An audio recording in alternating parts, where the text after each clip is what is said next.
e todas as visões que podem cercar esse determinado assunto.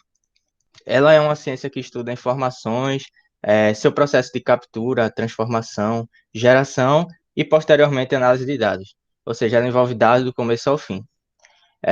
A data science em si, ela envolve toda essa parte que é relacionada a BI, que é o Business Intelligence, para a gente criar dashboards utilizando o próprio Python mesmo, a questão de Big Data e da análise de dados em si.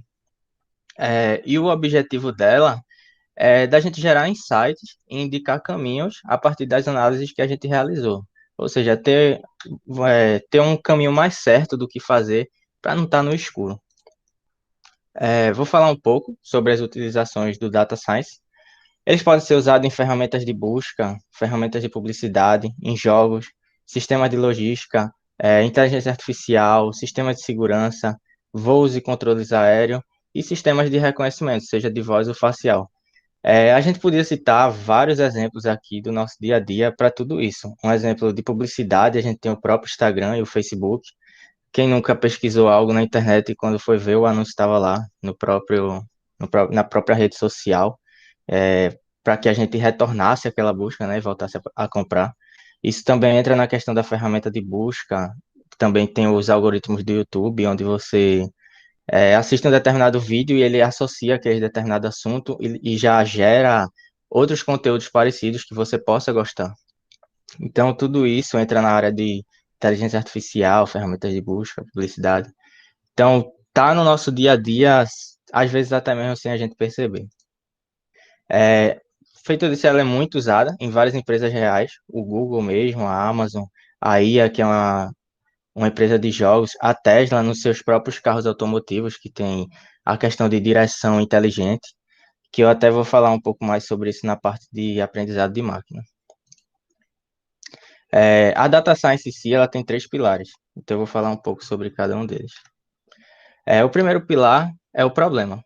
O que seria o problema? Ele é um entendimento claro de um problema de negócio, que vai permitir com que o cientista de dados faça as perguntas certas, com que ele possa calcular indicadores corretos no final de suas análises, e, no geral, ele vai nortear uma boa análise de dados. Como exemplo, nós temos prever o resultado futuro de uma empresa, que, inclusive, a ideia inicial do projeto era prever resultados relacionados ao Covid, em relação à vacinação, em relação a número de óbitos, número de infectados. Então, a gente ia usar os dados anteriores para prever resultados futuros através da data science. Mas não só isso, a gente pode atingir várias outras áreas, né? Feito o professor disse que a gente vai dar uma pesquisada e podemos aprofundar também em outros tópicos. Então, nós também temos agrupar clientes por propensão de compra, classificar objetos de uma imagem, identificar a idade de alguém pela voz, não só a idade, como o próprio reconhecimento facial. Temos também o conceito, que uma vez que o problema ele é bem definido, qual é o próximo passo? A gente precisa verificar quais são os conceitos necessários para resolver aquele problema. Ou seja, na data science a gente tem muita informação, mas a gente precisa separar o que a gente vai querer para resolver determinado problema. Cada tipo de problema, ele vai requerer certos conceitos particulares. Então, um exemplo, nós temos séries temporais, o próprio aprendizado de máquina, definir se ele vai ser não supervisionado ou supervisionado, a utilização de visão computacional e vários outros exemplos. Por fim, como ferramenta, uma vez que a gente entende o problema, né, e seus conceitos, o próximo passo é escolher a melhor ferramenta para aplicar os conceitos na resolução desse problema. Hoje em dia, essas quatro ferramentas que eu mostrei aí no slide, elas são as mais usadas. O Python, sem dúvida, ele é o mais usado ainda, mas tem como a gente integrar o Python com todas essas outras ferramentas para uma análise bem melhor. O Power BI mesmo, ele permite a criação de vários dashboards de negócio que funcionam de forma interativa, atualizando em tempo real. E a gente consegue fazer isso integrando junto com o Python. Do mesmo jeito da nuvem, que é a AWS da Amazon, que a gente consegue pegar dados da nuvem, porque acho que todo mundo aqui que já mexeu com dados, até os meninos Jefferson, Caroline, perceberam que qualquer base de dados que a gente vai analisar, ela não tem menos de 3 GB. Então, até para rodar demora, o computador fica cheio de coisa. Então, na nuvem, a gente consegue administrar muito melhor isso. Aqui alguns tópicos do que um cientista de dados faz. Primeiro passo, ele tem que entender o problema. Geralmente, é usado aquela dica em inglês dos 5 porquê, que é why, who, way, where e when, que é por que é importante, que seria para aumentar a satisfação do cliente, como um exemplo, aumentar um ticket médio ou como reter um cliente numa empresa. A próxima pergunta é quem vai ser analisado, ou seja, nós vamos analisar o quê? Clientes, produtos, fornecedores, dados de vacina, temos que saber o que vai ser analisado. É, que comportamento nós vamos analisar desses dados, ou seja, vai ser um comportamento de compra, uma reclamação, uma entrega de produto, clientes que saíram e a gente tem que saber o porquê. Vamos fazer a pergunta do onde também, ou seja, é, vamos analisar em âmbito nacional, em âmbito só de Belo Jardim, em âmbito mundial. E a outra seria quando, ou seja, qual período de compras a gente vai analisar, qual o período de vacina, qual o período de vendas. Então, esses 5 porque eles são bem importantes para a gente definir antes de começar o projeto. O segundo passo, aí sim entra a coleta de dados, que é onde a gente vai definir de onde nós vamos tirar a nossa base de dados, onde a gente definiu que seria o Open Data Source. Após isso, fazer a limpeza dos dados, porque se os dados estiverem repetidos, dados faltantes, informações ilógicas, vai gerar uma análise errada. Então, o mais importante é você se certificar que todos os dados estão limpos, para daí a gente começar a análise, porque aí a gente vai ter certeza que qualquer insight que a gente gerou a partir daquela análise é um insight correto, porque ele foi tirado de uma base de dados que está limpa, uma base de dados que é coesa. O quarto passo seria a análise exploratória dos dados, onde a gente vai fazer toda aquela etapa de analisar variáveis, métodos estatísticos, plotagem de gráficos, para a gente conseguir observar uma informação melhor, conseguir observar algo que realmente seja, vamos dizer assim, gritante, que a gente consiga perceber. A quinta etapa é o pré-processamento dos dados, que após pegar esses dados a gente vai pré-processar eles, utilizando toda essa parte de código, montar uma base de dados pronta já, com tudo certinho. E aí, na sexta parte, entra a aplicação do Machine Learning, que é onde a gente vai decidir o que a gente vai querer. Se a gente vai querer um algoritmo de regressão, de árvore de decisão, se a gente quer prever resultados futuros, se a gente quer. Depende muito do problema identificado. Cada problema tem um algoritmo de Machine Learning específico. E o sétimo passo seria a comunicação de resultados, ou seja, após tudo, a gente vai ter uma informação gerada, uma previsão gerada, e informar os dados para o nosso cliente que é o interessado na obtenção dessa análise, né? Como o cientista de dados, ele obtém dados. Então, vamos lá. A primeira etapa é os dados. Podem ser retirados de planilha, banco de dados, da própria internet. Temos também através de informação, que são sobre gráficos relacionados ao tema, dashboards, medidas descritivas que podemos observar.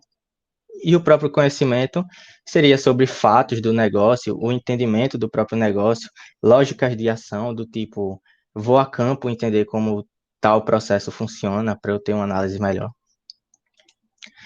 Aqui entra a parte que eu falei, da preparação de dados, onde o cientista de dados, ele tem que fazer a coleta dos dados e fazer esse preparamento. Ou seja, ele vai observar se existem inconsistências, se existem entradas duplicadas, erros no cadastro, entre outros possíveis problemas que possa haver. A feito disso é uma fase muito importante para que a análise seja o mais acurada possível, mais coesa. Daí entramos finalmente na análise de dados, que seria análise ou exploração dos dados, né? Que ela se determina como uma fase de observação e interpretação do que a gente conseguiu levantar.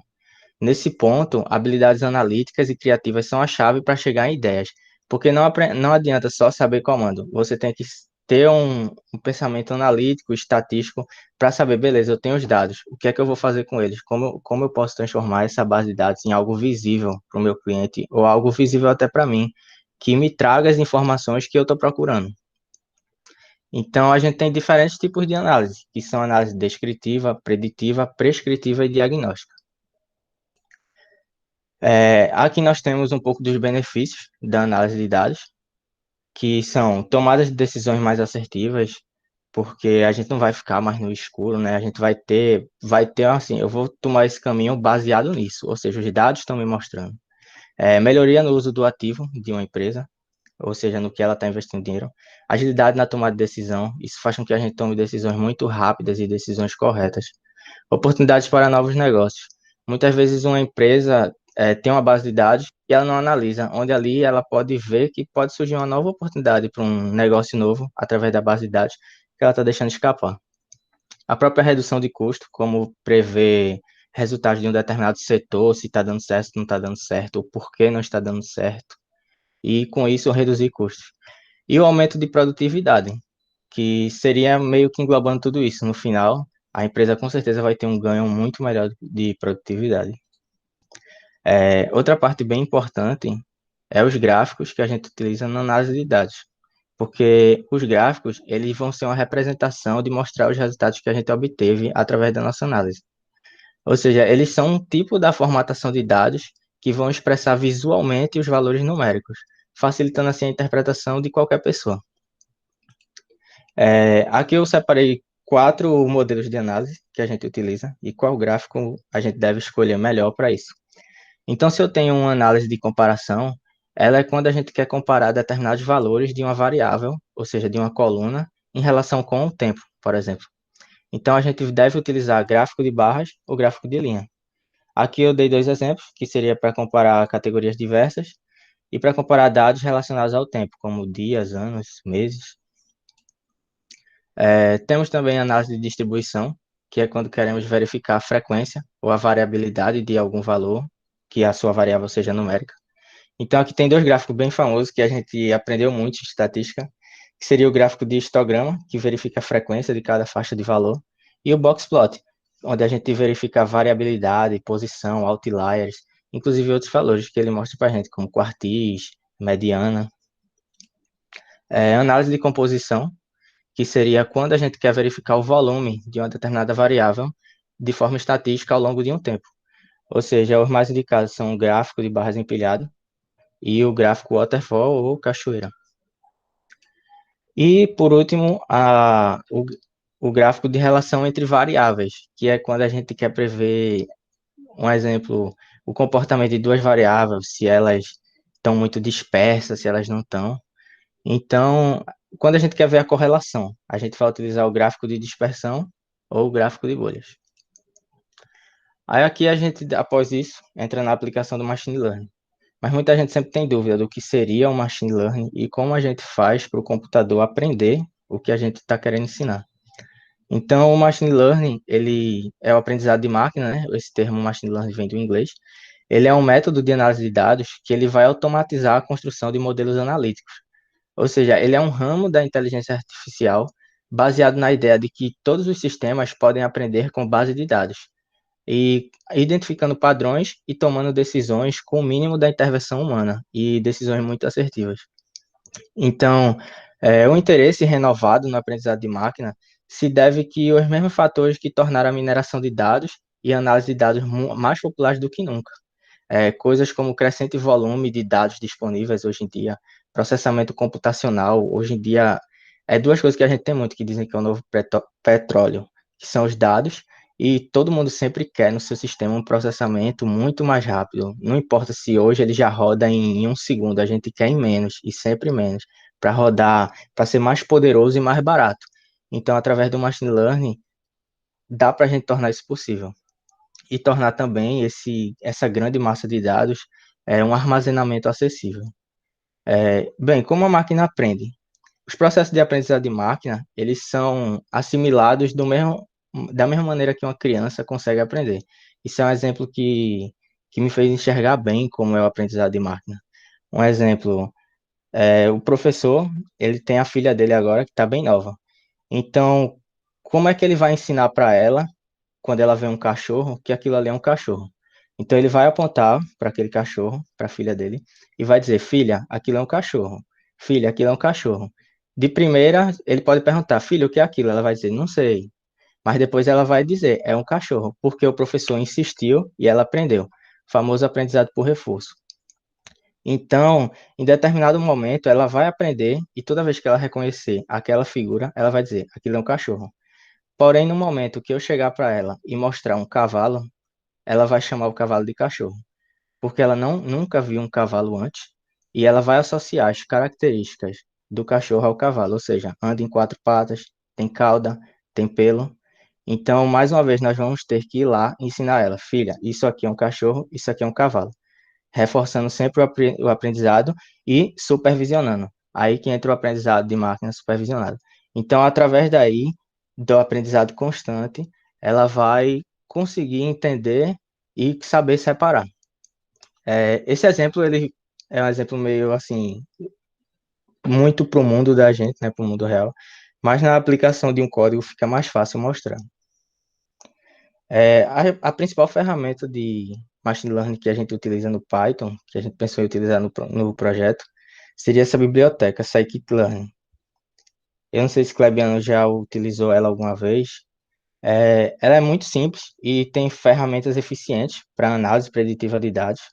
Ela pode ser utilizada em vários contextos e ela é construída em bibliotecas que a gente já está acostumado, que é o NumPy, o SciPy e o Matplotlib, para a própria geração de gráficos. Bem, aqui é uma parte da conclusão do que um cientista de dados tem que saber. Ele tem que saber tanto de matemática e estatística, como lógica de negócio e a própria ciência da computação, ou seja, a lógica de programação em si.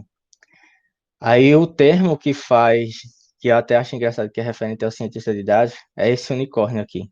Porque são tantas coisas que você tem que saber e dominar que eles associam a uma figura mitológica que não existe. Como se o profissional de data science que domina tudo isso fosse algo que fosse fora do comum, fora do que a gente conhece. Aqui eu deixei o link para acesso, que foi a base de dados da vacinação que a gente utilizou, porque a gente teve uma apresentação prática também, que eu vou mostrar para vocês, a base de dados. E é isso. Essa foi a parte da apresentação. Quer falar alguma coisa, professor? Do prosseguimento.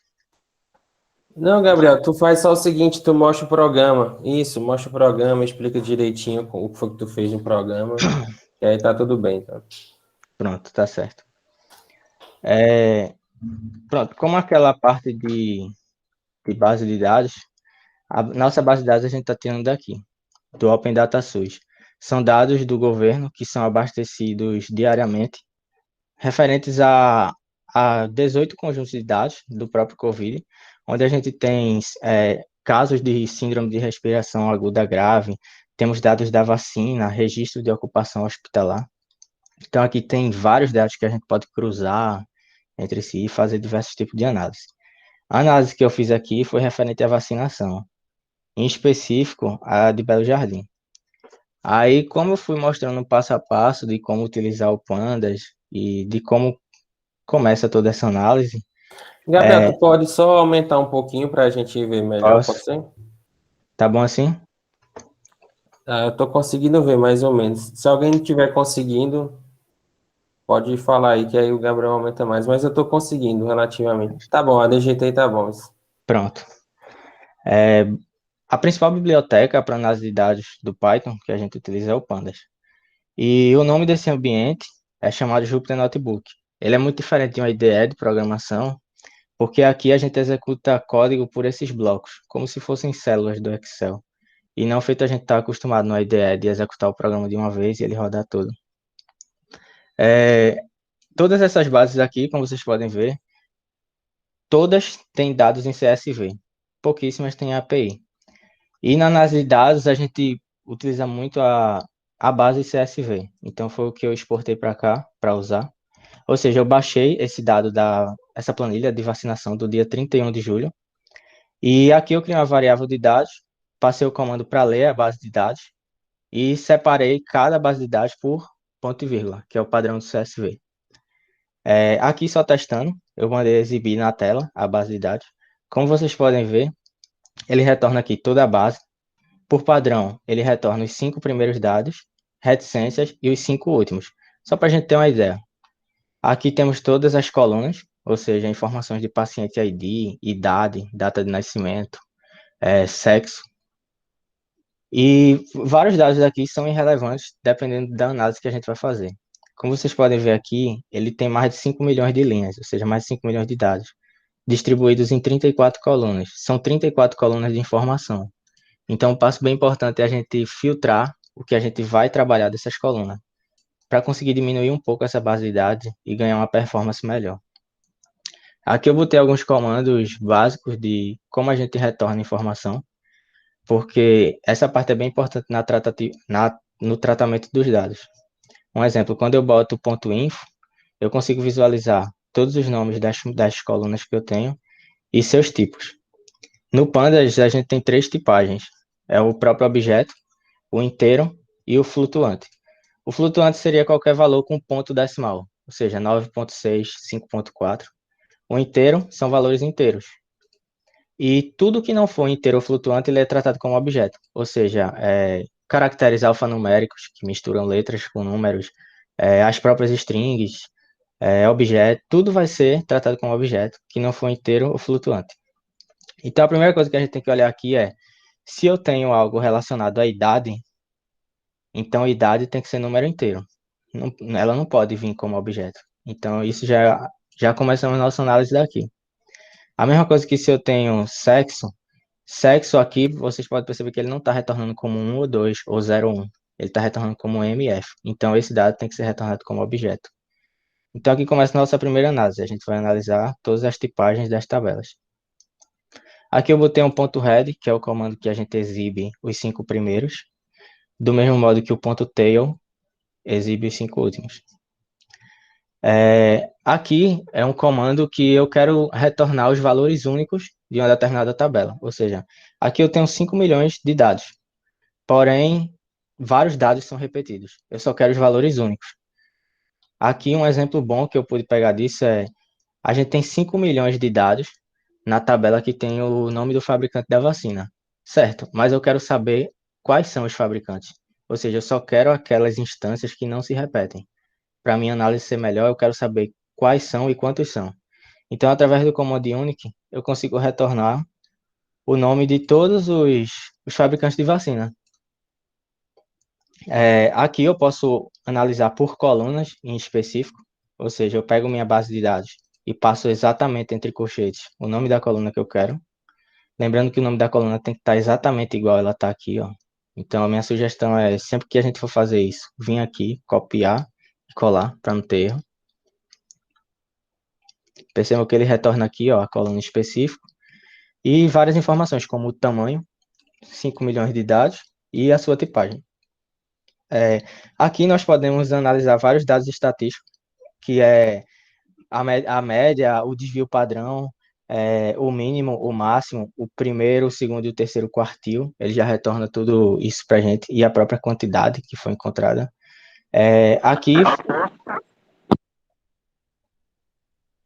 Aqui vale ressaltar que ele só retorna essas informações de dados que são inteiros ou flutuantes. Como vocês podem ver, ele não tem todas as colunas. Alô? Você falou que tem 5 milhões de registros, Sim. mas é só de Belo Jardim aí? Não, aqui esses 5 milhões são do Brasil todo, no caso. É porque eu vou filtrar mais embaixo o de Belo Jardim. Ah, foi mal.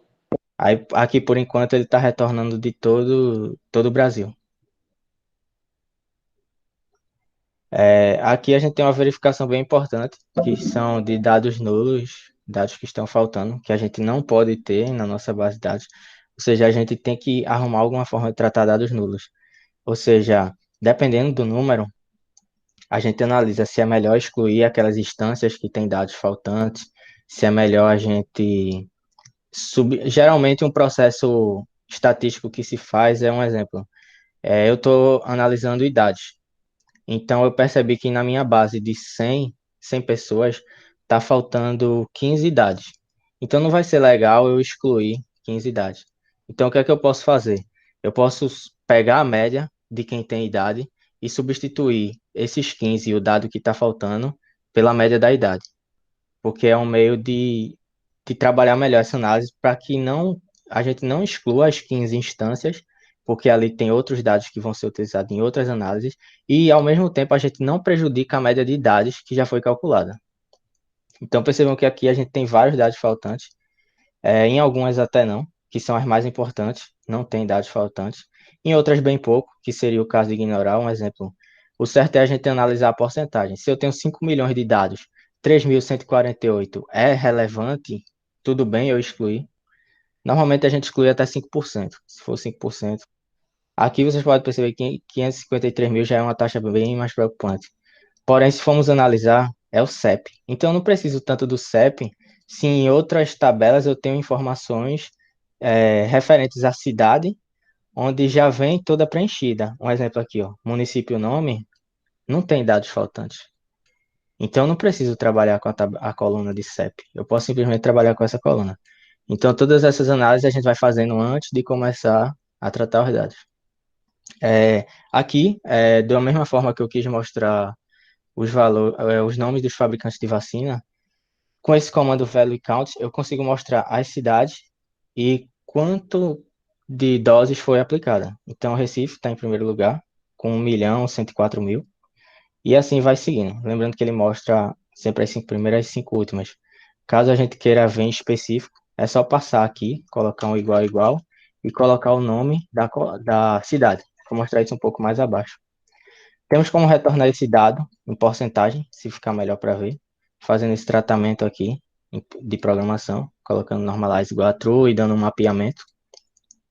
Eu consigo saber que da base de Pernambuco inteiro, desse dia, Recife deteve 20% das vacinas. Então, acaba se tornando uma análise interessante. E aqui é a questão que eu falei, que é a gente criando queries. Queries seriam subconsultas. Ou seja, eu quero saber, beleza, aqui eu já tenho das cidades e a numeração. Mas eu quero saber de uma cidade que está aqui no meio. Apareceu aqui. Então, eu vou criar uma query, passar o nome da coluna e dizer de qual cidade eu quero, de qual coluna. E quero que ele me mostre quantos valores aparecem. Aí ele mostra. Olinda teve 185.417 vacinados. Aqui é quando eu filtrei os dados para aparecer só de Belo Jardim. Ou seja, eu atribuí um novo data frame, dizendo que esse novo data frame vai receber meus dados filtrado pelo município nome que seja Belo Jardim. Quando eu exibo ele, percebam que agora a gente tem bem menos dados, 46.235. Então já se torna uma base de dados melhor para a gente trabalhar. Aqui eu utilizei o método de drop columns, ou seja, eu vou excluir colunas que eu não vou utilizar, porque se vocês perceberem aqui, a gente tem várias colunas que são bem desnecessárias. Por exemplo, eu não preciso saber a razão social do fabricante da vacina para análise que eu resolvi apresentar nesse trabalho. Não preciso saber o nome fantasia dele, por exemplo. Também não faz sentido eu pegar o F, sendo que eu já filtrei meus dados por Belo Jardim. Então, Belo Jardim já é Pernambuco. Do mesmo jeito que não faz sentido eu pegar o número do país por já ser Belo Jardim de Pernambuco. Então, aqui eu saí filtrando todos esses dados, excluindo as colunas que iriam atrapalhar, e retornei à minha nova base de dados, que agora ela está bem mais enxuta, com 7 colunas, 46.000 dados, que serão as de Belo Jardim. Onde aqui são as informações que eu quis mostrar para vocês, que são idade do paciente, sexo, raça, grupo de atendimento, a categoria da vacina que eles tomaram e o nome da vacina. Ou seja, só com esses 7 a gente tem diversos tipos de análise aqui, e análises que são bem importantes. Aqui eu gosto de utilizar o gráfico com o Plotly, porque ele é uma forma de trazer gráficos de forma interativa. Vou mostrar a vocês como seria essa interatividade. O primeiro gráfico que eu plotei é um histograma, que eu defini que eu quero pelo fabricante de vacina. Inicialmente ele é bem simples, ele vai me dizer as vacinas e por que ele é iterativo. Quando a gente deixa o mouse em cima, ele diz o nome da vacina e a quantidade. Eu não preciso simplesmente deduzir um pouco mais de 25.000. Não, aqui ele diz exatamente 25.939. Nesses casos que está menor para ver, eu posso dar zoom com a própria ferramenta do Python e visualizar melhor. Não só isso ele faz, como eu posso analisar uma variável em detrimento de outra, como eu vou mostrar agora. Então, a partir desse gráfico, eu quero saber os fabricantes de vacina e as doses que foram aplicadas. Então, veja como ele já separa aqui para a gente, em dose única, primeira dose e segunda dose. Então, da primeira dose, eu consigo saber, na primeira dose, qual foi a mais aplicada e quais foram aplicadas, e suas quantidades.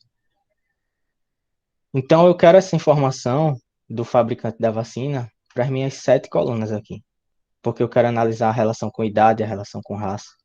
Então, mais uma vez, utilizando um comando famoso do Python, o for, eu consigo, em vez de eu estar digitando 7 linhas de gráfico, eu digito apenas uma. Como vocês podem ver, ele retorna 7 gráficos. No primeiro, ele retorna um gráfico em relação ao nome da vacina com as idades dos pacientes. Então, percebam, a gente vê uma quantidade muito grande aplicada de 20 anos até 60 da vacina da Fundação Oswaldo Cruz, a vacina Fiocruz. E aqui a gente pode ver na quantidade, ó, exatamente nas idades que foram aplicadas. Já um pouco mais entre 60, vamos ver aqui a idade, ó, entre 65 e 80 anos, a gente percebe que a maioria das vacinas aplicadas em Belo Jardim foi da Fundação Butantan. Lembrando que se quiser ver mais a fundo, ó, só dá um zoom, e aqui a gente consegue ver bem melhor esses dados que estão pequenos. Deixa eu retornar aqui. Próximo passo que a gente vai ver é em relação com o sexo. Ou seja, fica claro que mais mulheres tomaram vacina do que os homens, mas a gente pode perceber que a divisão da vacina ela foi bem aplicada, ele está bem proporcional no nosso gráfico. Então, a dosagem está tranquila aqui. Aqui em relação à raça, onde a gente vê que a maioria não informou, mas a gente pode analisar em relação às pessoas pardas, amarela, qual foi as vacinas mais aplicadas. Aqui a gente tem uma informação interessante, ó, que nas pessoas indígenas foram aplicados bem pouco, mas ainda assim a maioria foi da Fundação Oswaldo Cruz. Temos também em relação ao grupo de risco, que são pessoas de 18 a 64 anos, fisioterapeutas, psicólogos. Aqui nessa base de dados ele está muito maior em pessoas de 18 a 64 anos, porque já passou aquela fase, né, de comorbidade e tal. Então quem está tomando a vacina geralmente agora são os grupos de idade mesmo. E essa análise está refletindo bem isso, que a gente já sabe, né? Que as pessoas com comorbidade, elas tomaram logo no início que a vacina chegou. Aqui a gente pode ver da classificação dos trabalhadores, ou seja, forças de segurança, mulheres gestantes, trabalhadores da indústria. Mais uma vez, a faixa etária está liderando, pelo mesmo motivo da análise de cima. E aqui são os dois gráficos que eu mostrei mais acima, que seria o do próprio fabricante da vacina e daqui relacionado à dose. Através disso, a gente já podia gerar insights, ou seja, essas possíveis análises que é muito melhor observar com gráfico do que com os próprios dados que a gente teve lá em cima, e partir para uma próxima etapa, que seria a aplicação do Machine Learning. Pronto, é isso, professor. Valeu, Gabriel. Excelente, cara. Muita coisa mesmo. Tu já deu uma acrescentada aí a mais depois que tu me mostrou, né, um dia desses aí que a gente estava vendo. Muito bom, Pois, cara. valeu, professor. Excelente. Muito excelente apresentação também, bem pausado, cara. Gostei muito, cara, da tua apresentação. Alguém tem alguma pergunta, algum comentário, cara?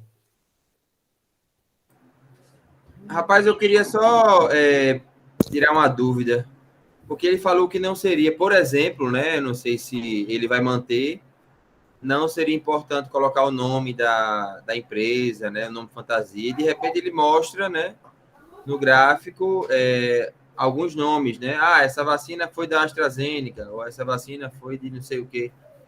Talvez seja interessante, Gabriel, considerar, né, a história do nome aí para algum tipo de análise de variável, inclusive, né? A origem da vacina, inclusive com o nome fantasia. E estamos tendo Sim, professor. problemas com isso aí, né, inclusive. A gente pode considerar, esses dados aqui, eles não, assim, quando eu tiro para eu tratar melhor, eles não estão sendo escritos. Deixa eu procurar aqui o comando. Quando eu dou esse drop aqui, eu não estou excluindo, mas eu estou adicionando numa nova variável esses dados. Então, numa análise posterior, a gente pode sim usar. A gente tem esses 34 dados à nossa mercê e, feito o senhor disse, a gente pode fazer diversos tipos de análise. Então, se a gente quer analisar, feito o senhor falou, já vai ser interessante isso, mas outras já não serão. Então, a gente já vai fazer esse tratamento. Vamos excluir o que não é interessante e deixar o que é. Mas todos esses 34 dados estão disponíveis para a gente utilizar da melhor forma possível. Valeu, falou então. Mais alguém? Um comentário, pergunta? Eu gostaria de parabenizar o Gabriel, muito bom. Tá muito organizado, bem explicado. Tá muito legal. Obrigado, Clevendo. Obrigado mesmo. Tem Vou grande aproveitar futuro também para aí. parabenizar Gabriel, viu? Porque Gabriel é fera demais. Valeu, professor. Gabriel de onde? Ele, Gabriel, tu viesse de Marte, foi, boy? Eu sou de Olinda. De Olinda. Oxe, eu pensei que tu era lá de Belo Jardim. Eu já tava procurando aqui no que é acadêmico. Que diabo de turma é essa aqui? Eu tenho outro Gabriel, mas não é Gabriel Vasconcelos, não. Então, eu sou de Olinda, mas faço lá, né, engenharia. Quando tá no presencial, eu vou para lá. Eu tenho Ah, você é da engenharia de software, né? Isso. Beleza. Pois é, gente. Pois muito bem, Gabriel. Parabéns aí. Agora a gente vê essa parte dos algoritmos, né? De aprendizagem de máquina, né? Para a gente aplicar. Porque essa parte inicial do mapeamento das variáveis, né? Essa parte está desenrolando bem aí. A gente depois vai ver esse segmento, Isso. né? A próxima etapa seria ela. Já quando a gente tiver assim um conceito bem definido do que vai trabalhar, se vai trabalhar, o que vai prever e tal, aí a gente passa para essa parte. Depois, Gabriel, a gente podia até desenrolar aí, tipo, não sei se tu faz ou eu faço, a gente pode fazer nós dois, ver, tipo assim, uma apresentação sobre os algoritmos, né? Cada um, em que situações se aplica a eles. Dá Sim. trabalho, mas acho que seria uma boa apresentação aqui para esse estudo aqui, né? Para a gente, essa questão de ver os conceitos, né? Entender como funciona, né? Para depois a gente primeiro ver essa parte teórica, né, para depois ir efetivamente aplicar, né? Porque utilizar um algoritmo, né, e não outro algoritmo, né? Então, assim, Sim. separar cada um, né? Eu, Aí, pode falar. Não, eu ia dizer que eu tinha usado 2 só, que seriam do Linear Regression e Random Forest. É o mais clássico, né? O de árvore aleatória, Isso. geralmente. Tá até aqui, ó. Cadê? Aqui. Método de regressão por floresta aleatória e regressão linear. Foi o que a gente usou. Nessa base de dados, para gente, assim, quando a gente prevê o resultado, ele traz uma certa taxa de porcentagem de acerto. Aí ele diz o quanto o seu algoritmo é eficiente. No meu caso, o algoritmo de Random Forest, ele gerou 91% de assertividade e o de regressão linear 89%. A gente pode comparar aqui, ó. O gráfico, as linhas azuis seriam o dado correto, 100% certo. O laranja é o quão próximo o Random Forest chegou e o verde o quão próximo a regressão linear chegou. A gente pode ver que em alguns Gabriel, casos tu pode para mim só aumentar só para a gente ver o laranja, que eu não estou conseguindo ver, não sei se o pessoal. Aí tem o verde, a previsão da regressão, né? O verde. O laranja está mais parecido. O laranja e o verde, o teste. Está muito o parecido laranja, os gráficos. Tá muito isso. parecido Aí a gente mesmo. pode ver uma previsão muito grande. Aí a gente tem que analisar da lógica do negócio. Tipo, para vendas, 91% é bom? É bom. Para vacina, para doença, é bom? Aí nem tanto. Teria que ter uma previsão maior. Uma coisa que eu fiquei me perguntando, porque hoje eu dei uma mexida nesses programas, aí eu vi uma base de dados com a Caroline, que muito grande, né, o número de dados. Assim, essa questão do número de dados, ele influencia, né, nesse número, Gabriel? Quanto mais dados tiver, mais... Na verdade, influencia de certo modo. Quanto mais dado, melhor, porque o sistema vai ter vários tipos de entrada e vários tipos de saída específico. Então, ele consegue analisar um padrão melhor e se eu passasse uma tabela com 100 dados. Porque se a gente for parar para pensar, a máquina tem no mínimo 50% de acerto. Porque se eu der uma entrada para ela e dizer, eu quero que você me diga sim ou não. Se ela botar tudo sim ou tudo não, já é 50%. Então, o mínimo que a gente espera é 51% de acerto para ser considerado inteligência artificial. Então, muito quanto legal maior a base, melhor. Aquele teu exemplo dá até para aplicar nisso, né? Eu fiquei pensando agora, tipo assim, por exemplo, se você pega uma bebê e apresentar 100 cachorros, a noção dela do que é cachorro vai ficar bem mais clara do que Exatamente. se apresentar só um, né? E se eu apresentar 100 mil no cachorro, cavalo, boi, ele vai aprender muito melhor. Verdade. Aí aqui tem Isso. toda a divisão de dados teste, dados treino, de como a gente treina o algoritmo. Aqui é o exemplo mais explicativo que eu achei, mas na prática é mais complexo. Tá certo, Gabriel. Mas eu Vocês queria. olharam, vocês olharam as bases de dados de casos de Covid e mortes por Covid na cidade para É, tentar relacionar, eu não, criar uma relação, verificar uma relação entre casos, morte e é, vacinação? eu queria ter feito isso. Eu não consegui porque eu até tinha mostrado para o professor Francisco o Open Data SUS no dia que a gente foi fazer essas análises. Ele não estava disponibilizando esses 18 conjuntos, ele só estava trazendo os dados da vacina, a gente só tinha dados da vacina. Eu até disse ao professor, a gente vai ter que bolar outro meio e pegar esses dados de quem está internado, de quem morreu, porque o Open Data SUS não está mais fornecendo. Aí foi aí que eu só utilizei vacina, porque era o que eu tinha. Mas aí, quando a gente teve a primeira apresentação aqui, que foi mostrar para os meninos a ideia, quando eu abri o Open Data SUS, eu falei, professor, voltou os 18 conjuntos. E como a gente pode ver, está até hoje aqui. Aí, não tive tempo ainda, porque a gente está em etapa de projeto final, e tem muito projeto final, aí eu dei uma parada de mexer. Mas eu vou voltar e vou fazer essa análise. É interessante, né? Esse que o Cleber tá falando, né? Pegar, tipo, a Sim, sim. relação do número de óbitos, né? Com o número de vacinas. E até com o número de casos, né? Também. Bem interessante. Sim, sim, com certeza. Beleza, Gabriel. Aí eu acho que seria interessante a gente parar antes de, assim, a gente pode ir mexendo, vendo alguma coisa no programa, mas parar um momento para a gente ver esses algoritmos, a teoria, ver tipo as referências clássicas, né, o que as autoridades na área falam sobre isso, né?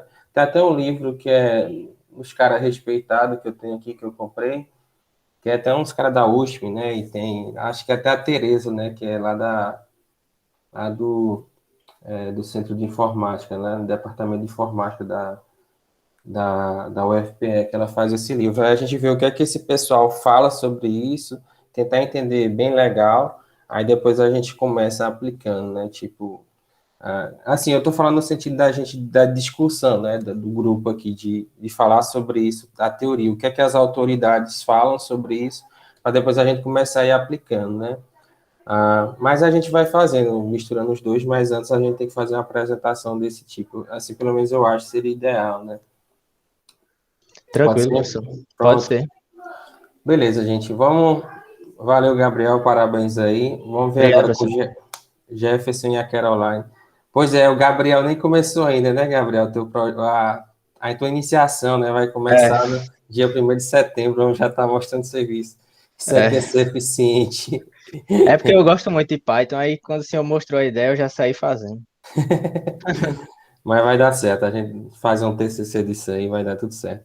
Vai lá, Jefferson. Jefferson, Caroline, vocês decidem aí como foi o que vocês fizeram. Caroline, eu vi que chegou, a gente fez umas coisas hoje à tarde. O Jefferson não entrei em contato, mas fez alguma coisa, Jefferson, para ter os teus dados? Fiz sim, professor. Pronto, aí meu filho bota aí para apresentar e comenta aí o que foi que tu fez, o que tu acrescentou. Tu pode. A primeira reunião que a gente teve desse projeto, pessoal, foi na semana passada. Aí o Jefferson pode começar falando do que ele fez na semana passada e aí incrementa o que ele fez nessa semana, tá, Jefferson? Beleza, vou apresentar aqui.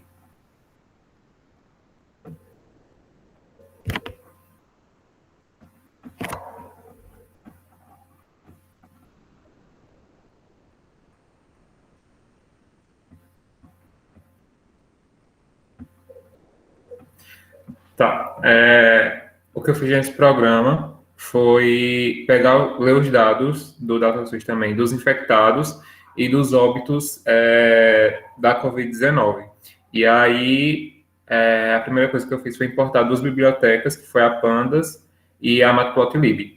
A Pandas foi usada para ler os dados do DataSUS, retornar eles e fazer as devidas modificações, e a Matplotlib eu usei para fazer o histograma dos dados que eu achei mais importante desses dois dados que eu retirei do DataSUS.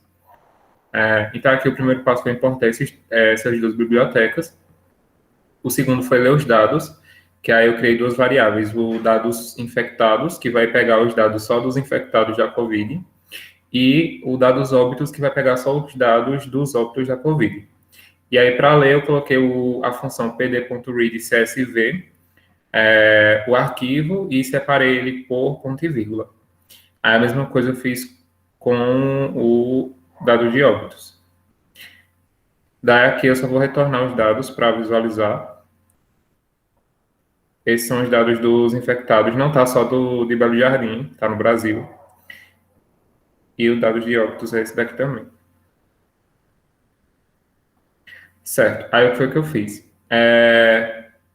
Como tinha vários dados sem uma informação que não eram possíveis ser utilizados, por exemplo, a da etnia e esses dados aqui mais para frente, eu ia fazer o comando para excluir esses dados, só para eu poder visualizar só os dados que eu iria usar, só que aí acabou que não deu tempo. E aí eu deixei só os arquivos assim e fiz as funções para fazer os gráficos só do que eu queria. Esse aqui é o dado dos óbitos, mesma coisa. Esses dados aqui que não tem informação e dados também que não fazem sentido. Por exemplo, a hora do óbito, que está assim, é um dado que não faz sentido para ser uma hora. Aí, aqui é a parte dos histogramas. Em cada um dos arquivos eu achei 3 dados importantes. No infectados eu encontrei a raça, a idade e eu peguei aqui o tipo da idade e um número, né? Esse aqui, tipo de idade, é só dizer se a idade é tipo 1, se é tipo 2, tipo 3 ou tipo 4. E aí eu coloquei aqui embaixo os dados, mostrando o que cada um significa. E aqui eu coloquei também a idade em si, para mostrar melhor. Aqui esse histograma é da raça, e aí a gente pode perceber que a raça do tipo 1 é a que está maior aqui. E a do tipo 1, ela é a branca, seguindo da preta e assim por diante.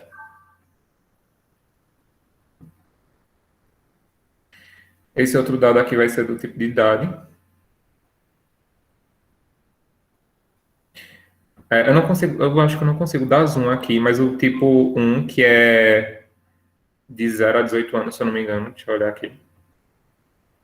Ó, a idade 1 vai de 0 a 20 anos, o tipo 2 vai de 21 a 49, o tipo 3 vai de 50 a 77 anos e o tipo 4 vai de 78 a 105. Daí, esse arquivo mostrou que a maior parte era do tipo 3, a menor do tipo 2 e a do tipo 1 bem pequenininha ali. A do tipo 4 não aparece, eu creio que é porque ou o arquivo que eu peguei não estava atualizado com os dados do tipo 4, ou porque por algum outro motivo. E esse aqui é da idade em si.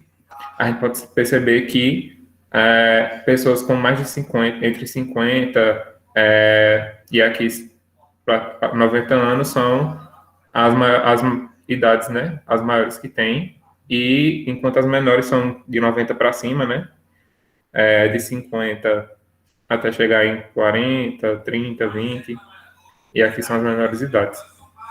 Esses são os dos infectados. E aí, dos óbitos, eu consegui encontrar o sexo. O dos infectados também tinha um sexo, só que ele estava como objeto, não estava numerado entre tipo 1 e 2. Daí eu não consegui fazer o gráfico do histograma com os dados assim, com ele sendo em forma de objeto, né, não sendo em forma de número. Daí os óbitos, esse aqui é o sexo, 1 e 2, se eu não me engano, 1 é o homem e 2 é sexo feminino. Eu esqueci de colocar aqui nos dados, para lembrar para vocês.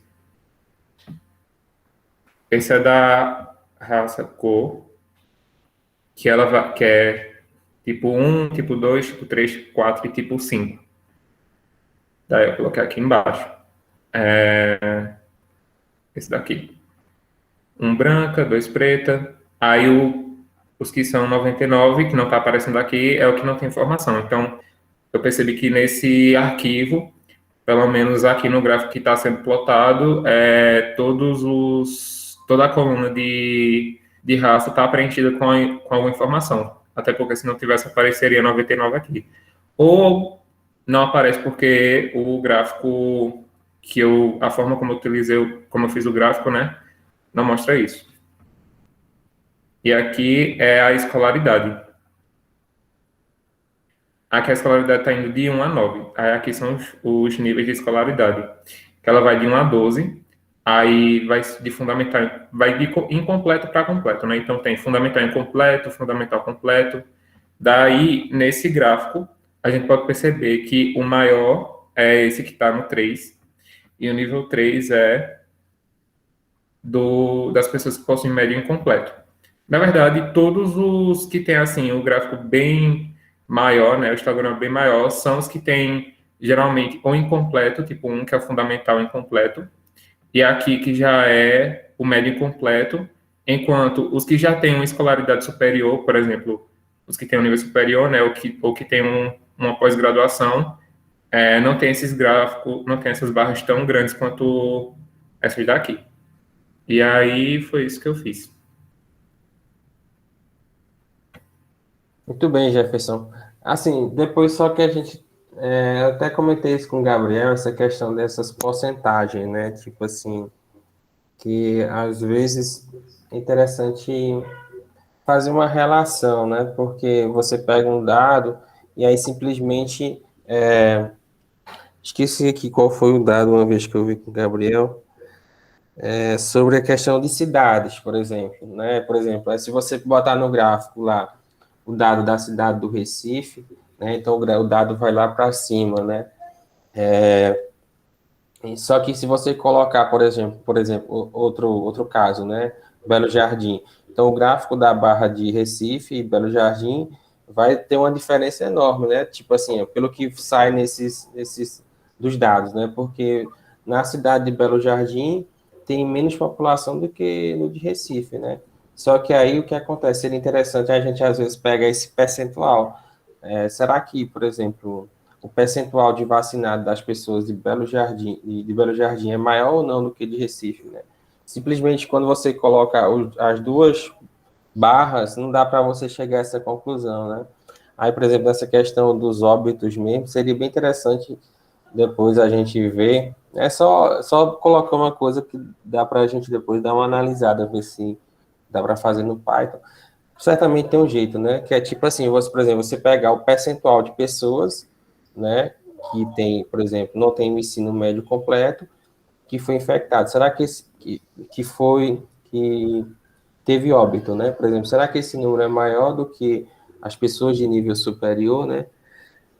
Então, essa é, tipo, acho que é uma coisa que dá para depois a gente dar uma olhada, né? Ver se dá para a gente fazer esse gráfico. Porque aí, como você tem mais população no mundo, perdão, no Brasil ou qualquer estado aí, que, por exemplo, não tem ensino médio completo, então quando você vem para esse gráfico aqui, ele vai dar sempre um gráfico maior, porque você tem uma população maior de gente que não tem o ensino médio, né? Aí depois a gente dá uma olhada nisso aí, tá?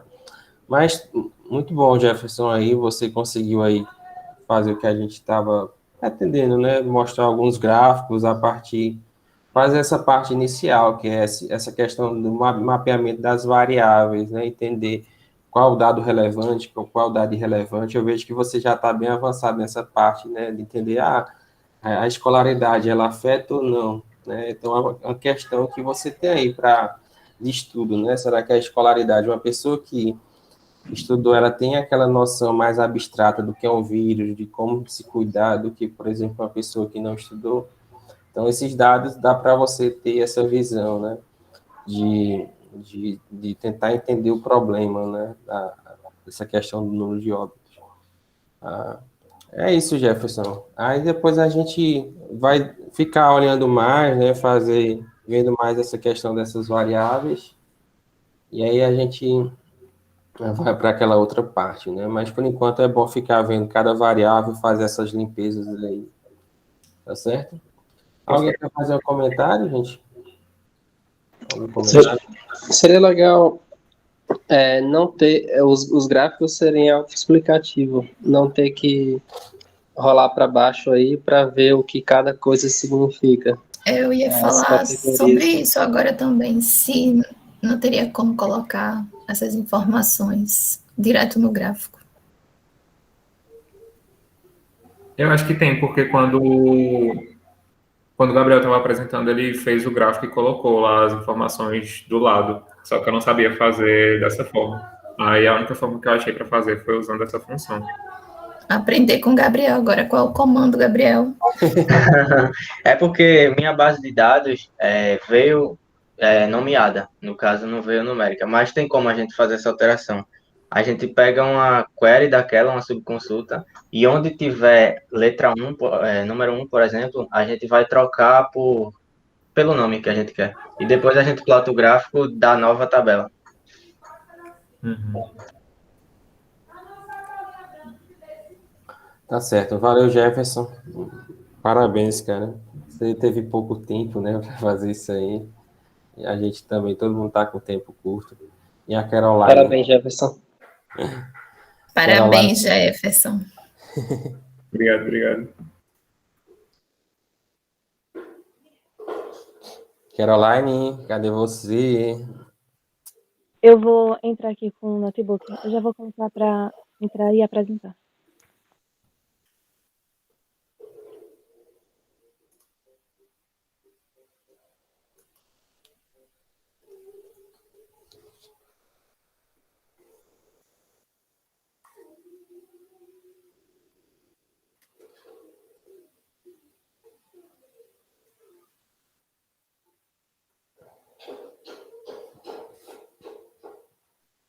Então, os dados que eu utilizei foram da Campanha Nacional de Vacinação de Pernambuco em relação à Covid-19. Logo de início temos as bibliotecas, eu utilizei a Seaboard, o Pandas e o Matplotlib.pyplot. O Seaboard e o Matplotlib, elas são bastante usadas na parte de estatística, de análise de dados, ciência de dados.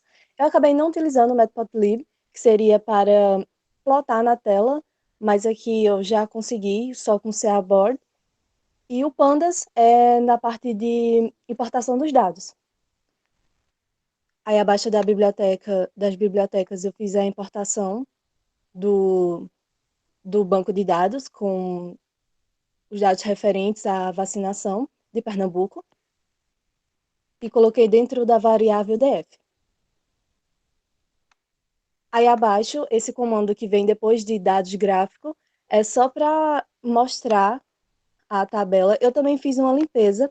Eu não coloquei aqui o comando da limpeza, que foi o mesmo que o Gabriel usou, porque eu já tinha colocado em outro arquivo que eu fiz no Colab, no Google Colab, e quando eu coloquei novamente estava dando um erro. Então, eu acredito que como eu já modifiquei esse banco de dados uma vez, por ser no Colab, que é diferente do Jupyter, um pouco diferente algumas coisas, aí ele estava dando erro, acho que é porque já tinha modificado, estava dizendo que aquelas colunas que eu tirei, elas já não existiam mais, é por isso que eu não coloquei aqui, mas foi esse comando que eu utilizei em outro, em outro projeto do Colab.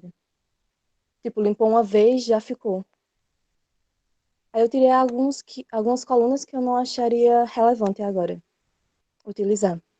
Aí depois disso eu coloquei mais um comando só para mostrar as colunas, para eu me basear e ter uma ideia. Aí que a gente observa que sobre esses dados da vacinação temos, por exemplo, paciente, raça, código. Esse raça, código, acho que é o que Jefferson estava mostrando, em que você vai ver a raça das pessoas que foram vacinadas como um código, a um número. E aqui também a gente tem para a raça um valor, que no caso é como as pessoas se declaram, é branca, é amarela, parda, já que não é um código, já é um nomezinho, vamos dizer assim. Eu deixei esse código porque às vezes a gente vai precisar dependendo do que a gente vai querer. Então, na parte dos gráficos, eu fiz um histograma em relação à idade dos pacientes, como é que esses pacientes que foram vacinados, como é que a idade deles está distribuída, representei através desse histograma, utilizando o Searboard. Aqui a gente tem data, DF, que esse primeiro Esse primeiro parâmetro é para dizer qual é o data frame, qual é o arquivo que eu estou usando. Depois vem a linha X. Na linha X a gente tem a idade dos pacientes, que está aqui de 0 a 175. E esses outros atributos é de configuração do gráfico para que ele tenha essa visualização melhor. Vamos dizer assim. E aqui foi um gráfico de barras em relação ao tipo biológico, o sexo feminino ou masculino, dos pacientes que foram vacinados. Um gráfico de barras. O azul é o masculino, o laranja é o feminino. E tem as letras representando embaixo no eixo do X. E logo em seguida temos o nome dos fabricantes, que estão representados no eixo Y. Os fabricantes da vacinação. E por último, eu coloquei em relação à raça desses pacientes que foram vacinados, também no eixo Y. A raça e os valores no eixo X.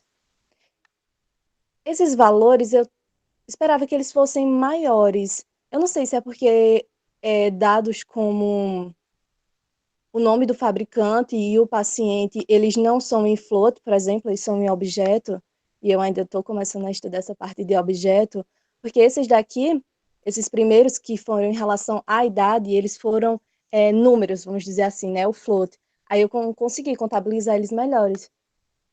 E eu não achei uma formatação que me desse um valor sem ser 0, 3.5. Caroline, eu acho que é por causa que aí tu vê aí em cima do gráfico, volta aquele gráfico lá do sexo. É porque eu imagino que aí você tem uma potência de 6. Aí você tem, lá em cima não tem 1 elevado a 6. Eu não É para não sei. ficar escrevendo aí, tipo assim, por Entendi. exemplo, 0, E eu pensando que 5, 0, 0, 0, 0. coisa assim. Não é porque, Então é tipo isso. assim, é Obrigada, professor. 2,5 Entendi. masculinos vacinados, é porque justamente Uhum. isso. Aí, por causa que a Essa potência parte outra não eu estava percebi. tão grande, né? Ele botou essa potência aí. E o último foi esse mesmo, sobre a raça dos pacientes vacinados. Tá certo. Muito bem, Caroline. Parabéns aí. O seu Jefferson teve pouco tempo, né, para fazer essas atividades aí. Eu fiquei enrolando, eu disse, não, eu vou passar a atividade depois para vocês. Aí acabei passando para vocês só agora só na segunda, né? Vocês cheios de atividades aí também do curso. Mas excelente, vi os gráficos bem interessantes aí, da raça, né? Então, algum comentário? Alguma pergunta? Esse é da vacinação, né? Esse aí é tipo assim, o Jefferson era sobre os óbitos, e é isso aí que Clebiano fala de relacionar, né? Tipo assim, relacionar a evolução da vacinação com a questão do número de infectados e óbitos, né? Agora tem que ver como juntar esses dois dados, né? E poder, tipo, fazer um gráfico e tentar explicar melhor aí essa pandemia aqui.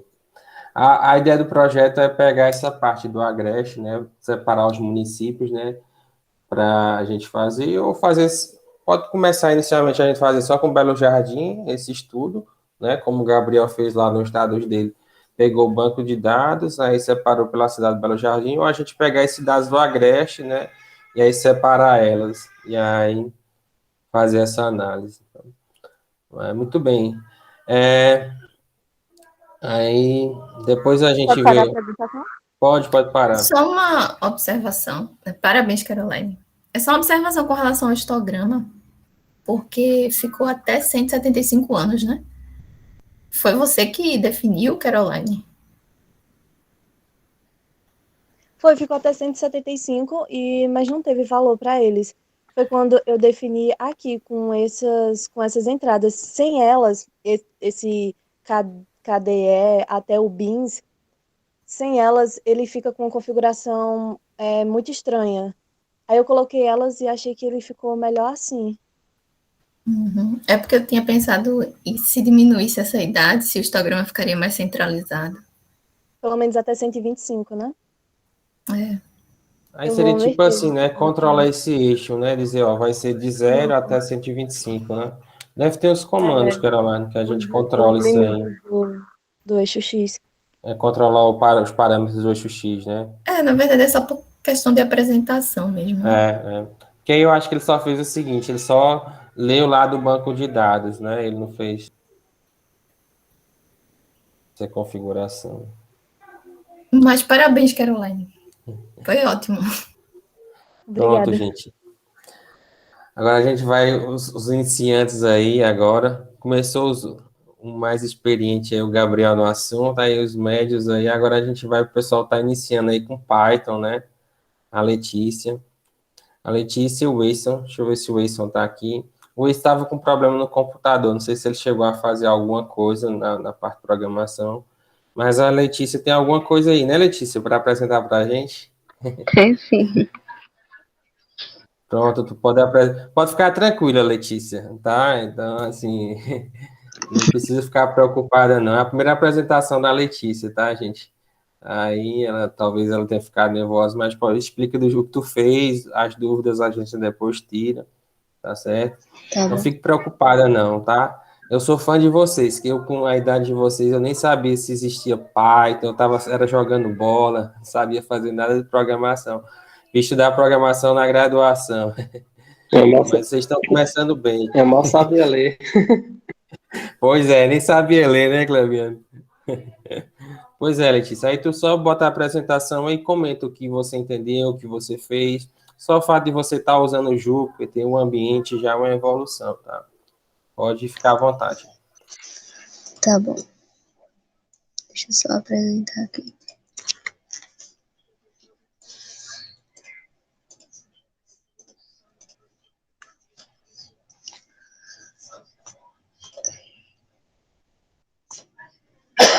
Pronto, primeiro eu fiz um simulador do caixa eletrônico. Aí eu iniciei o código. Letícia, tu pode só aumentar para a gente ver melhor, pode ser? Assim. Quando tiver bom, você diz. Pronto, tá bom para mim. Eu já estou conseguindo ver. Não sei se outra pessoa, mas se ninguém reclamou, pode continuar, tá? Pronto, eu iniciei com esse código aqui, que é de linha, para organizar aqui. E centralizei o nome caixa eletrônico. Aí eu comecei definindo que valor recebe a variável inteira, dos números inteiros, né? E coloquei na tela essa pergunta: que valor você deseja sacar? Aí aqui eu coloquei que o total recebe o valor, que é o valor inicial no caso, e a cédula, que é a cédula com valor maior, que no caso seria 100 reais, e o total de cédulas que vai ser determinado ainda ao decorrer do programa. Aqui eu utilizei o while true, né? Ou seja, enquanto for verdade, o que vem a seguir. E usei o if aqui para representar se o total for maior ou igual a cédulas. Aí faz total menos cédula. E o total de cédula mais 1. Aí eu usei o else e coloquei aqui. Porque aí aqui, ó, esse comando, ele se o total de cédulas for maior que 0, aí vai aparecer isso aqui na tela. Se não for, se for menor, não aparece. Porque, por exemplo, nesse exemplo que eu fiz aqui, de sacar 162, não aparece, tipo, eu coloquei a cédula 20, mas não aparece 0, total de 0 cédulas de 20. Aí esse comando faz isso. Enfim, aqui eu coloquei if dentro de if, porque aí se a célula for igual a 100, eu vou sacar, por exemplo, 2 de 50, e assim por diante, tipo, 50, e aí uma célula menor, que eu coloquei 20, aqui menor que 20, no caso 10, e esse aqui, a cédula de 1, eu achei importante por causa que pode ser que seja um número tipo 2, E aí, se não tivesse esse 1, ia ficar só 160. Não ia ter um número ímpar, né? E se o total for igual a 0, aí o programa pode parar. Por isso que eu utilizei o break. E aqui eu coloquei as linhas de novo. E eu volto sempre para deixar tudo organizadinho. E esse foi o primeiro. Aí, no caso, deixa eu executar ele aqui. Aí, ó, no caso de 120, uma nota de 100 e uma nota de 20. Uma cédula, no caso. E aqui eu fiz esse outro, que é o conversor de temperatura. E eu comecei definindo que C, no caso Celsius, recebe a variável flutuante, né? E coloquei para digitar a temperatura. Aí aqui é Fahrenheit, que recebe a fórmula de conversão de Celsius para Fahrenheit, que é 9 vezes Celsius dividido por 5 mais 32. E por último, esse aqui é bem mais simples, né? Por último, é só coloquei o comando para printar na tela, para aparecer na tela. A temperatura de tal grau Celsius corresponde a tais graus de Fahrenheit. E aí, ó, no caso, deixa eu colocar aqui. Agora, ó, tá 21 graus Celsius. E a temperatura de 21 graus Celsius corresponde a 69,8 Fahrenheit. E foi basicamente isso mesmo. Ô, Letícia, muito bem, Letícia. Gostei, o programinha todo organizadinho aí. Você falando bem. Tá excelente, mulher. Excelente mesmo. Obrigada. Weisson, tu chegou a fazer, Weisson, algum programa, alguma coisa? Ou tá naquele problema ainda do computador? Weisson, cadê o Weisson? Acho que ele não tá aí, não, né? Bem, gente. Tô sim, professor, tô sim. Tu chegou a fazer ou tá ainda com aquele problema no computador? Tô com problema no notebook, não consigo acessar as coisas. Aí tô até Tá aqui pelo certo. celular. Não, tranquilo. Aí tu vai vendo. Vê com a Letícia depois esses programas aí. Como foi que ela fez. É bom você depois que a gente teve essa questão do computador no começo, né? Antes eu tinha só a Maria Teixeira, a Caroline e o Jefferson. A gente começou essa parte de Python aí. Aí teve um problema no computador, mas o pessoal compartilhava, né? É bom que cada um vai fazendo seu programa, vendo suas dificuldades, né? Mas compartilha informação, né? Discutindo. Aí tu pode ir vendo com ela, conversando com ela sobre a dificuldade que ela teve, o que ela aprendeu e tal. E acompanhar, né? Para poder acompanhar o desenvolvimento, né? Porque às vezes a gente pensa que, fez um programinha ali, só que aí você vai fazendo, aí vai aprendendo, só que a pessoa que não faz, ela meio que vai ficando para trás, tá? Bem, gente, finalizar aqui a nossa reunião. Acho que hoje gastou muito tempo. O pessoal hoje estava inspirado, esses meus alunos. Estou muito orgulhoso de vocês. Muito orgulhoso de vocês mesmo, tá, gente? Aí eu estava pensando, depois eu vou falar com vocês na possibilidade da gente não ter na próxima semana reunião, por causa que a gente está entrando no fim de semestre, aí vocês têm as atividades de vocês, e aí vai começar aquele negócio de corrigir a atividade, essas coisas. Aí vocês para fazer, a gente para corrigir. Aí a gente voltaria só depois das férias, só quando tivesse nas férias, né? Nas férias a gente voltasse a ver essa questão dos programas aí, né? De leve, tá certo? Mas o que é que vocês acham? E aí, Gabriel? Tá precisando? Bem tranquilo, professor. Tá tranquilo? Não, assim, a ideia do senhor, por mim, é boa. É boa? Tá Sim. pegando aí ao fim de semestre? Tá. É muito projeto final. Hoje tá certo. Beleza, gente. Klebiano, valeu, Klebiano. Priscila, o curso, eu acho que eu falando lá do curso do Klebiano, do mestrado, eu acho que talvez tu não conheça, né? É bioinformática, mas era no Instituto do IME, né, Klebiano? Instituto do IME é Matemática e Estatística, né? Da USP. Instituto Matemática. Ele é um curso de exatas lá. É de exatas, né? Eu não vi o bio, mas Tem um bioinformática lá. Não viu? Era só Só vi- estatístico, né? E só vi matemática. e programação. Só Mas matemática e o programação. objeto de pesquisa é moléculas, né? Moléculas de RNA. Ah, tá certo. Beleza, gente. Pois valeu, pessoal. Valeu aí a Priscila, o Alisson. Aí depois, se vocês se interessarem a continuar vendo e tal, é porque às vezes parece meio burocrático, né? Gasta tempo, né? A gente tá com 1h30, né? Gostei da camisa, Alisson. Sua camisa aí tá muito bonita. Tá muito bonita. Aí, se vocês. Eu queria agradecer o convite, eu gostei muito das apresentações. Olha aí. Que bom, Deu para Priscila. relembrar um pouquinho o meu tempo de mestrado. Aquela Mas parte que Gabriel apresentou, né? E que o pessoal apresentou de análise de dados, que eu trabalhei um pouquinho, mas já faz tempo, né? Aí lembrei um pouco agora. olha, a Priscila é O nossa R, né, professor? universitária. O que, Gabriel? Lá com R. É, eu só não conheço o Python, eu usava o R. Dá uma saudade, né? Depois. Mais ou menos. Eu sinto mais saudade É da um tempo bom que a graduação. pessoa não quer que volte, né? Esse tempo É aí. verdade. É uma saudade que você não quer voltar, mas você lembra dos tempos bons, né? É, Mas a lembro. gente vai deixar agora o nosso doutor CAP 6, Alisson, falar, porque ele é o maior nível aqui. Isso E aí. aí, Alisson, vai falar ou não? O que você quer que eu fale? Você é lindo.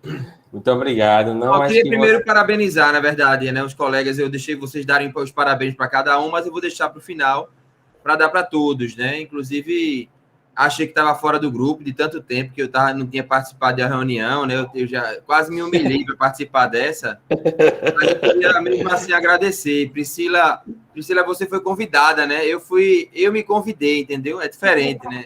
É assim mesmo. Mas foi só 2 reuniões, Alisson. Só teve uma semana passada Olha e só, essa. tá vendo? Aí eu me convidei, senão ele não havia me convidado, não iria me convidar. Mas enfim, eu achava que Gabriel fosse do ensino técnico lá, médio, porque no início, né? Aí, quando ele começou a falar, ele mostrou uma habilidade pouco anormal para o médio. Eu disse, rapaz, esse cara é marciano, por isso que eu perguntei, que nós temos o Instituto Gabriel, né? Eu fui lá no que é acadêmico, não é o Gabriel Vasconcelos, eu não me recordo agora o sobrenome, e aí eu fiquei achando que ele era um intruso aqui na Terra pela apresentação. Mas, enfim, parabéns aí a todos. E a Caroline, minha conterrânea de sobrenome aí, Medeiros, um abraço aí, valeu pelo convite forçado, mas é isso aí. Tamo aí para a próxima. Você já está convidado, especialmente para a próxima, Alisson. E a gente tem que marcar uma reunião desse povo aqui em Belo Jardim. Agora as atividades vão voltar presencial aí. A gente tem que marcar um dia para a gente conversar e tomar vinho não, que os meninos são menores. Mas a gente toma e eles ficam olhando, são estudantes, né? Tô brincando, pessoal. Mas a gente vai ver um dia para se reunir presencialmente, tá, gente? Beleza, pessoal? Aí a gente vai ficar assim, próximo fim de semana não tem, próxima semana não tem, e aí só nas férias mesmo, a gente faz nas férias de leve algum programinha e tal, e aí a gente para conversar, matar a saudade, tá, gente? Um abraço, tá, pessoal? Valeu, todo mundo. Beleza, obrigado aí, todo mundo. Obrigado, Priscila. Valeu, Flaviano. Tchau, Flaviano. abraço. Tchau. Foi um prazer de novo, professor. Tchau. Eu tava com saudade dessa aula desse ano. Até logo. Valeu, pessoal.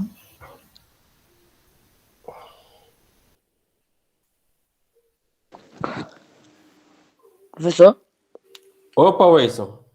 eu também estava vendo com meu pai que acho que o notebook também, mais quando voltar, formatar e ajeitar ele também não vai rodar tudo direito. Vindo para montar um PC de mesa, que é um notebook só.